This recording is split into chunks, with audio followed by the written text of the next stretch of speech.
तो आप लोगों ने ये लेसन पढ़ा होगा और वर्ड मीनिंग भी आई थिंक कंप्लीट कर ली होंगी, क्योंकि वर्ड मीनिंग भी मैंने आपको भेजी हुई थी। और लेसन में कहीं कुछ ज़्यादा प्रॉब्लम मुझे नहीं लगता कि आप लोगों को आई होगी। अगर अच्छे से आप लोगों ने पढ़ा होगा तो समझ में आ गया होगा। चलते हैं इसकी एक्सरसाइज की तरफ।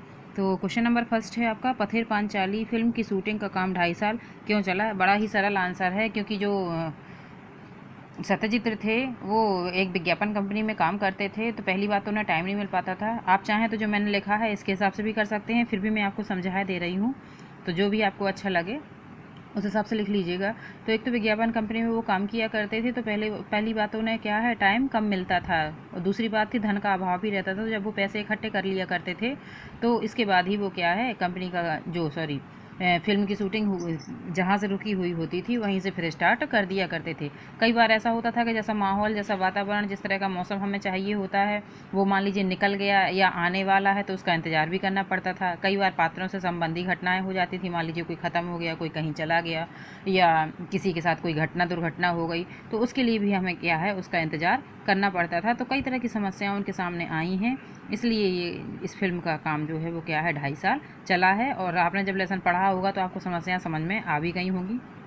क्वेश्चन नंबर 2 है, अब अगर हम उस जगह बाकी आधे सीन की शूटिंग करते तो पहले आधे सीन के साथ मेल कैसे बैठता, उनमें से कंटिन्यूटी नदारत हो जाती, इस कथन के पीछे क्या भाव है। अब देखिए बात यहाँ पर कभी ऐसा माहौल रहा होगा कि आधी शूटिंग हुई आधी शूटिंग रह गई, तो इस कथन के पीछे जो आपके भाव हैं वो क्या हैं। तो इस कथन के पीछे जो भाव हैं वो है आपके फिल्म के दृश्य की निरंतरता और स्वाभाविकता को बनाए रखने के लिए आवश्यक है कि वह टुकड़ों में न बँटा हो, अर्थात मतलब लगातार चले, क्योंकि टुकड़ों टुकड़ों में बढ़ती है जब फिल्म में या कोई भी चीज़ है तो अलग पता चल जाती है। अखंड हो मतलब वो टूटे हुए टुकड़ों में ना हो, तभी उसका प्रभाव पड़ेगा। पहला दृश्य अगर आधा है और बाद का आधा जो है वो अगर साथ में मिला दिए जाएँ तो दोनों अलग अलग लगेंगे। इसलिए क्या है, दृश्य में कृत्रिमता नज़र नहीं आनी चाहिए, बनावटीपन नज़र नहीं आना चाहिए, तभी फिल्म की विश्वसनीयता और स्वाभाविकता नज़र आती है, और यह कहीं ना कहीं उस फिल्म को आगे ले जाने में सहायक सिद्ध होती है। ठीक है, तो ये क्वेश्चन नंबर आपका 2 रहा। क्वेश्चन नंबर 3 है आपका, किन दो दृश्यों में दर्शक यह पहचान नहीं पाते कि उनकी शूटिंग में कोई तरकीब अपनाई गई है। अब यहाँ पर ये दृश्य बताने हैं आपको कि उन्होंने ऐसे कौन से दृश्य स्पष्ट रूप से दिखाए हैं कि जहाँ पर उल्टा पुल्टा होने के बाद भी मतलब काम चलाया गया है और लोगों को पता भी नहीं चला। तो पहला तो आपका कुत्ता है जिसका नाम भूलो था, और मिठाई वाले श्रीनिवास नामक पात्र, ये दो ऐसे थे जो बदले गए थे और लोग उन्हें पहचान नहीं पाए, क्योंकि इनकी भिन्नता, क्योंकि कुत्ता शायद मर गया था और या कुत्ता शायद मिला नहीं था, ऐसी कुछ है, और निवास जी का भी कुछ शायद इनकी मृत्यु भी हो गई थी या ये चले गए थे।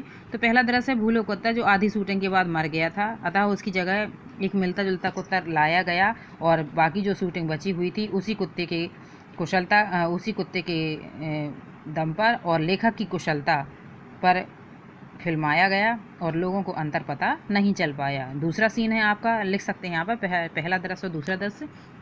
तो दूसरा दृश्य जो है आपका वो है श्रीनिवास नामक मिठाई वाले पात्र, जो आधी शूटिंग के बाद इनका भी देहांत हो गया था। मैंने आपको बताया ना कि दोनों के यहाँ एक्सपायर हो चुके थे। उनकी जगह भी एक उन्हीं की जैसी कदकाठी वाला, केवल चेहरे में अंतर था, तो उन्हीं की जैसी कदकाठी वाला एक इंसान लाया गया, और लेकिन होशियारी ये की गई कि जहाँ पर उनका सीन था वहाँ पर उनका चेहरा न दिखाकर उनकी पीठ दिखाई गई, और ऐसे में क्या है, दर्शक उन्हें पहचान नहीं पाए कि वास्तव में ये वही शख्स है या कोई बदल दिया गया है। तो ये दोनों यहाँ पर आप लिख लीजिएगा। आज के लिए इतना ही काफ़ी है, 3 क्वेश्चन आपके हो गए हैं, इनको कंप्लीट कर लीजिएगा। थैंक यू बेटा।